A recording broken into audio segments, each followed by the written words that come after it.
In San Lorenzo, Ecuador, we meet Sandra, an 18-year-old girl who has finished school and is unemployed. She works selling paper flowers on the streets of San Lorenzo. She lives with her parents, Juan and Celia. The family seemed to love their daughter, but they were overprotective and never left her alone for anything, not even to talk to neighbors and friends. Although Sandra hated all this overprotection from her parents, she respected and loved them a lot and was a good daughter. But one day, tired of all this overprotection and wanting to see new things and new places, she met a much older man named Abel, who was 30 years old. Despite the large age difference, Abel saw Sandra during a fire where he saved her from a burning shed. It was love at first sight. Out of curiosity, Sandra had entered this shed to grab some paper, and mysteriously, a fire broke out, trapping her inside. The community called the firefighters who came and put out the flames. Abel entered the place and realized someone was inside. It was Sandra, who had passed out and couldn't get out due to the toxic smoke. He managed to rescue her. When he saw the unconscious girl, he noticed how beautiful she was and felt something strong in his heart. At the hospital, they called Sandra's parents, who went straight to see their daughter's condition. After recovering from that traumatic event, Sandra was discharged, and they said goodbye to the firefighter and went home. But Abel kept the memory of that moment and the vision of the girl in his soul forever. After arriving home, Juan and Celia became even more protective of their daughter and took a long time to let her go out again. But one day, Abel was driving and saw Sandra selling flowers on the street. He was happy to see her and asked to talk to her. Sandra was also happy to see her savior, and they decided to have a secret friendship. Sandra had to do everything in secret because her parents had forbidden her from dating and, in their opinion, Sandra could only marry a man they chose. Sandra didn't think it was fair for her parents to choose someone for her, and she wanted to love someone of her own choice. Their secret meetings continued, and after a year of hidden relationship, the couple became very close. Although Abel had never introduced his girlfriend to his family, which made Sandra very suspicious, she didn't want to doubt her boyfriend and wanted him to do it on his own. Abel was a man in his 30s, athletic and muscular, and fully committed to his role as a firefighter. He didn't reveal his personal life to his fiancée for some unknown reason, and soon we learned the truth about this guy. But one day, during a meeting between them, Abel asked, "Honey, I just want to know out of curiosity. How many boyfriends have you had in your life? Be honest with me." Sandra, very embarrassed but excited, said, "Abel, you are the first and only man in my life. I've never had anyone before." "It's a long story." Sandra told him she had never dated anyone and that her parents overprotected her. If she got involved with someone without their consent or if they didn't like a guy who wasn't like them, they would kill him. Abel was very moved and said, "My love, I've seen that your parents are very strict. But don't worry, my love. I truly love you and desire you." The couple stayed together, but one night they spent together in a hotel. They couldn't contain their feelings, and the couple ended up giving themselves to each other completely. Abel woke up and seemed very happy, even bringing breakfast to Sandra, who appreciated the gesture. But she quickly realized she had been out all night and her parents must be worried. She quickly got ready, and with the help of her boyfriend, he took her home quickly. When she arrived, her parents were furious. Juan, frowning, asked, "Where have you been, foolish girl? You know very well you shouldn't be out of the house." Celia also replied, "Daughter, you know very well you shouldn't stay out late. After that fire in the shed, we were traumatized by almost losing you." At that moment, Sandra made up a story saying she had spent the night at a friend's house, and they believed her, thinking it was just a childish tantrum. Later, Sandra started feeling bad and very anxious, thinking she was pregnant. She took a pregnancy test, and when she saw the positive result, it was inevitable that her belly would grow. But one day, Juan saw the pregnancy test thrown in the trash and, seeing those two lines, very angry, went directly to see his wife and daughter and asked, Whose is this? Who among you is pregnant? Is it you, Celia? If you cheated on me, and I know this child isn't mine. Because after our daughter was born, I had a vasectomy to avoid having more children. Now I'm going to teach you a lesson. A frightened Celia told her husband, listen, Juan. This isn't mine. How can you suspect me? When Juan was about to throw his wife out of the house, a desperate Sandra shouted and said, Dad. Don't do this to Mom. This is mine. It's my issue. Juan and Celia were shocked and they found out, and Juan blamed his wife for not raising their daughter properly. He ended up asking whose child it was. Sandra refused to say, knowing how her parents were. Celia tried to stand up for her daughter, but Juan was relentless and threw Sandra out of the house, gathering all her things and documents, and left her out on the street. Celia cried when she saw her daughter on the street, but Juan yelled furiously, You've ruined me. I no longer have a daughter. I never want to see you again. You've disgraced our family's name. Find the father of this bastard who must take responsibility for you now. He slammed the door in his daughter's face. Sandra was utterly devastated by how her father had treated her. She continued walking down the street, and from his car, Abel appeared and asked Sandra, Honey. What happened? Why do you have that bag and suitcase? With tears in her eyes, Sandra told Abel, Listen, Abel. This is a long story, and you might not like it. And I'm ready for the next blow. You'll abandon me when you hear what I have to tell you. At that moment, Abel, overwhelmed with emotion, said, Listen, Sandra. Whatever you tell me, you're the love of my life. I have the right to know. Sandra then told him the whole truth and her situation, that she was pregnant and the baby was his, that her father had kicked her out of the house, that she had nowhere to go, and that she had no one but him. Abel was stunned by the revelation and said, Honey. I'm so sorry you had to go through all this because of me. But don't worry. I'm not going to abandon you or our child. You're the love of my life. I'll take you somewhere and pay your rent with my own money. You and our child will not lack for anything. You too are my priority now. At that moment, Sandra was moved by her boyfriend's attitude. Unlike her parents, he wasn't a scoundrel and didn't turn his back on her. He took her to a boarding house where he paid the rent in advance, ensuring Sandra lacked nothing. The girl felt happy to see how much her boyfriend supported her and saw how happy he was knowing he was going to be a father. A month later, Abel decided to be honest with Sandra and no longer wanted to hide anything about his life. He called his girlfriend to talk. Love. I want to confess something to you and ask you a question. Do you love me more than anything in the world? Because I've already shown you how much I love you and want you in my life. But I'm also going to tell you something that you might not like. An emotional Sandra replied, Abel. My love. Just as you have shown you love me, I love you and will listen to you no matter what. Then, feeling confident but afraid of being rejected, he pulled a wedding ring out of his shirt pocket and confessed the truth, saying, Sandra.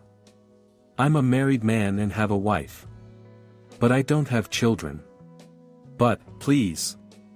Don't be angry with me and listen to me. When Sandra heard this, she started crying and said, Married, Abel. How could you do this to me? Why are you only confessing this now? Abel, crying, begged her to listen to what he had to say, and Sandra, though hurt, agreed to listen. He told her he hadn't said anything out of fear of losing her. He had been married to his wife, Amparo, for 10 years. They had met very young, and her parents were acquaintances of his family. But 3 years ago, Amparo had an affair, and he was sad and very disappointed. He wanted a divorce, but his parents threatened to disinherit him if he left his wife, insisting they must keep up appearances. Abel explained that his parents weren't exactly rich but had a very good social standing, as did his wife's family. They were very religious and abhorred the idea of divorce in the family. They believed he should fight and save his marriage to the end, through prayer and intercession, claiming Amparo would change and keep the family together at any cost. But when caught between a rock and a hard place, Abel was now willing to do anything to escape the hypocrisy and falsehood of his life. He said, "And that's everything, Sandra. I don't want you to think I'm one of those naturally unfaithful scoundrels. I've truly fallen in love with you. My marriage with Amparo is just a marriage of appearances. Just a facade and not something sincere and true. I stopped loving Amparo when she first betrayed me. But lately, I've discovered she continues to cheat on me with other men.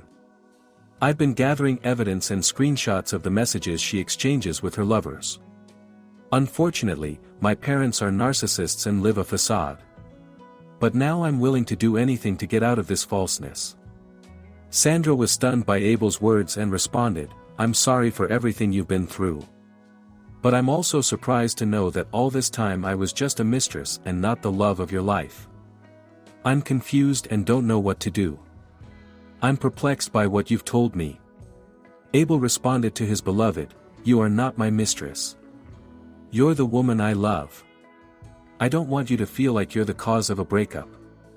Like I told you before, I stopped loving Amparo when she cheated on me the first time.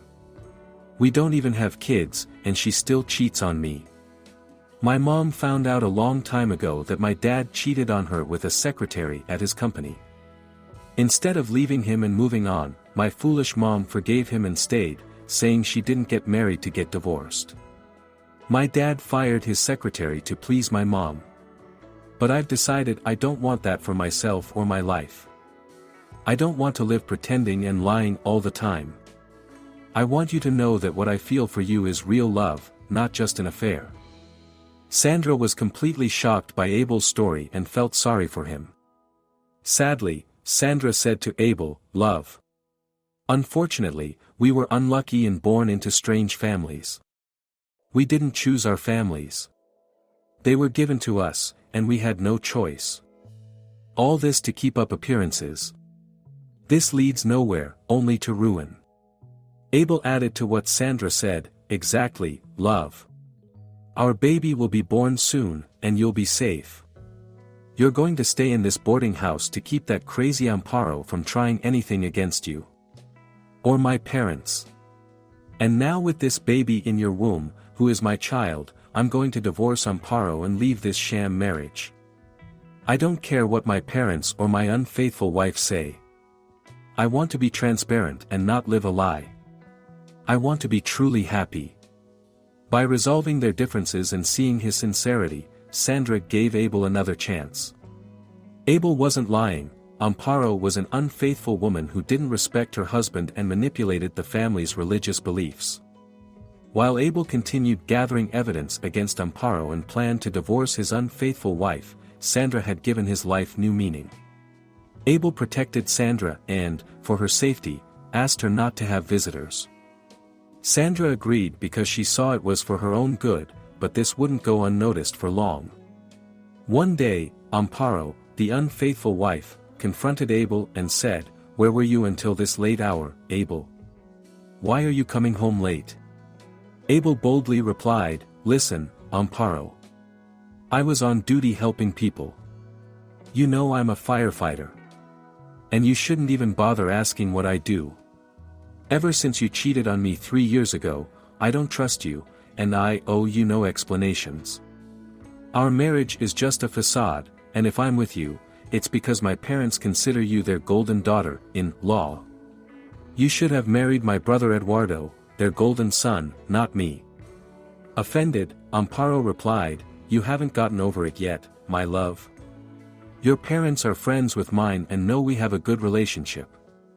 I didn't marry Eduardo because I chose you, not him." They argued for a long time. Abel didn't care about Amparo, but his parents had another son, Abel's older brother, Eduardo, a renowned surgeon who they always saw as the golden child and praised as the family doctor.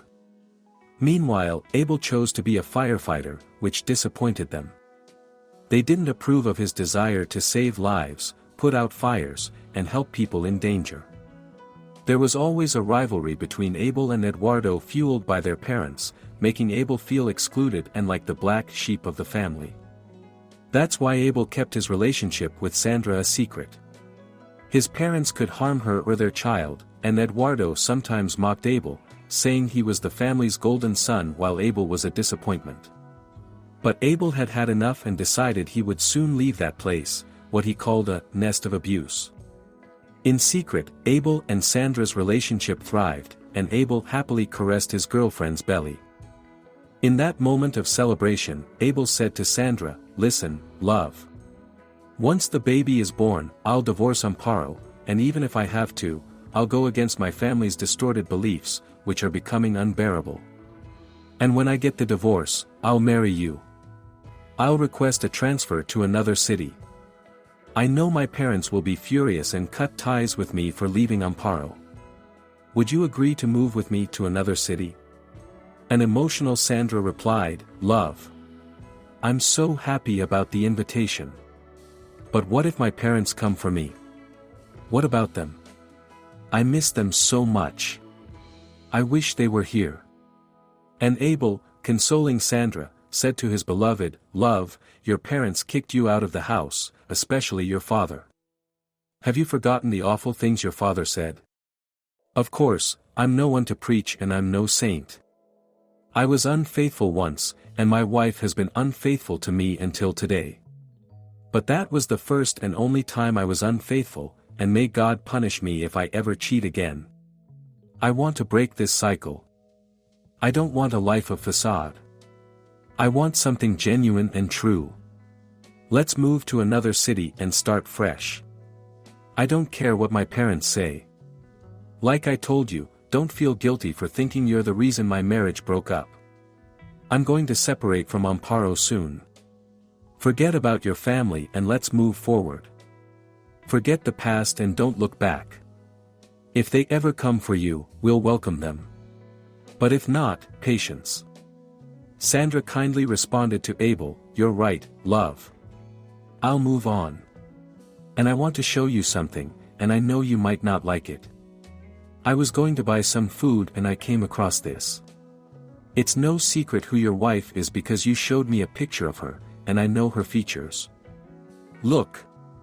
And Sandra showed Abel photos of Amparo with a man in a plaza, embracing and kissing. Despite seeing Sandra's good intentions, Abel told Sandra, "Darling, I'm not even impressed anymore by what Amparo does with her life. Soon, when our baby is born and you've recovered from confinement, I'll be free of her. I'm saving money from my firefighter salary to get out of here and start a life somewhere else with you and our baby. These photos will be a great addition to Amparo's infidelity. One more strike against this woman. Soon, I'll be free of this sham marriage and facade." And the couple stayed together, talking about their lives and making plans to raise their baby. Things continued as usual, and Amparo, Abel's parents, and his brother became increasingly suspicious of Abel's alleged late-night stays, returning almost at dawn.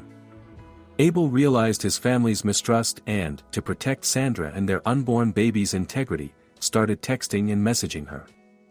But the day Sandra was due to give birth, Abel didn't run away and stayed by Sandra's side during this period, even during childbirth.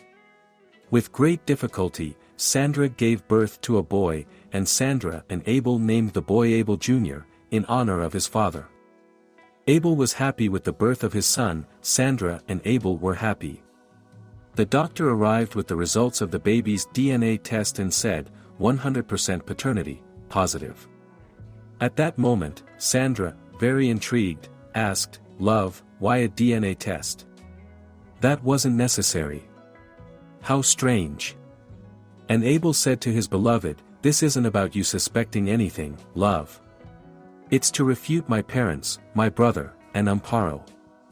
In case they try to deceive me with lies and say the child isn't mine. Unfortunately, my family is terrible and they don't see me as intelligent. I have to be smarter than them. So they can't make up lies saying you cheated on me, that the child is from another man, or anything like that. I did all this thinking of our baby and you. It's only for both of you. Don't see it as suspicion, but as a weapon against my family. My parents, in particular, can make our lives hell, and I want to be prepared for that. From now on, you and my son Abel Jr. are my priority. Also, to prevent Abel Jr. from being shamed as a bastard by my parents and brother. I want to protect my son and you above all. I trust you, Sandra. I don't trust my family. Sandra understood Abel's reasons and realized it was better to have a trump card than to rely solely on their own judgment. Abel and Sandra stayed enjoying their dear son. When Sandra recovered from her rest, Abel finally returned home, and Amparo, intrigued, asked him, "Where were you again late at night, Abel? I suspect these late-night arrivals of yours." Then Abel threw some papers on the table and told Amparo, "Sign these now, Amparo, and let's end this once and for all. I want a divorce." At that moment, Amparo exclaimed in astonishment, "What are you saying, Abel? Have you gone mad? Are you throwing away 10 years of marriage for nothing? We are a couple and we should be together till the end, till death do us part. Do you know what your parents will think?" Abel replied sarcastically, "Dear Amparo. You mean 7 years of happy marriage and 3 years of living in facade and appearance because of my father and mother's religious whim favoring my brother. I know you've never changed and you're still deceiving me. I've played the fool all this time, and now I can finally rid myself of it. Sign the divorce papers and leave me in peace." Amparo, shocked, said to Abel, "No way. Your parents won't let you break our marriage like this. You're very mistaken if you think I'll give you a divorce." Abel, with a sarcastic smile, retorted, "Listen, Amparo. Only fools without self-respect fight for something that's dead. This marriage died when you betrayed me and my family in a so-called innocent way and with a simple forgiveness thinking it was just a mistake. Pure nonsense. I'm not going to fight for something that's dead. I stopped loving you when you cheated on me, and I only stayed with you because of my parents' pressure. But now, I can finally free myself from this prison without walls. Learn one thing." And Abel said to his beloved, "Divorce isn't a tragedy. A bad marriage like this is the tragedy. I'm not giving up on my family. Because we were never really a family. Because we don't even have children. Because you never wanted to get pregnant for fear of losing your figure and not wanting to gain weight or get stretch marks. And I've seen a woman with stretch marks, and I think it's wonderful. She gained weight because she gave life to a living being. And there's nothing a few creams and gym treatments can't fix. No more Amparo. I haven't gotten over the betrayal, and I'm not going to continue with this family lie that divorce isn't an option. I'm breaking that tradition now." And Amparo and Abel continued arguing that night. Abel's parents were indignant to hear that their younger son was going to divorce his wife, but he was firm and strong in his decision. He was tired of living a life of lies and pretenses just to please his family. Unlike his wife, Abel recognized that he was an imperfect human being who had betrayed his wife. But Amparo did not recognize her fault and believed that everything was the fault of others. Abel was tired of all the facade and decided to ask for a divorce. Until the day of the hearing, Amparo refused to grant Abel a divorce, but everything fell apart for Amparo when Abel presented several pieces of evidence of all Amparo's meetings and new betrayals with other men, even after the first betrayal. Abel's parents were scandalized by this and thought that their son was being cruel in exposing the problems of their family, but Abel didn't care what his family thought. At that moment, Abel's father told him that if he separated from Amparo, he would change his will, and Abel would lose his inheritance, and everything they had would go to his brother Eduardo. But Abel replied, "Fine. Go ahead. I don't care. They're material things, and I can get something new. I'm tired of this facade in my life." Abel was completely resolute and would not back down, and after Abel won his victory in court, the divorce was declared, and Abel and Amparo separated definitively. Abel's parents felt very offended by their son's divorce from their golden daughter-in-law, and as they had promised, they threw Abel out of their house and put all his things on the street. Abel was amazed at how narcissistic his family could be, wanting his unfaithful ex-wife instead of seeing his happiness. But Abel didn't care. He packed his things and went straight to the boarding house where Sandra and their baby Abel Jr. were.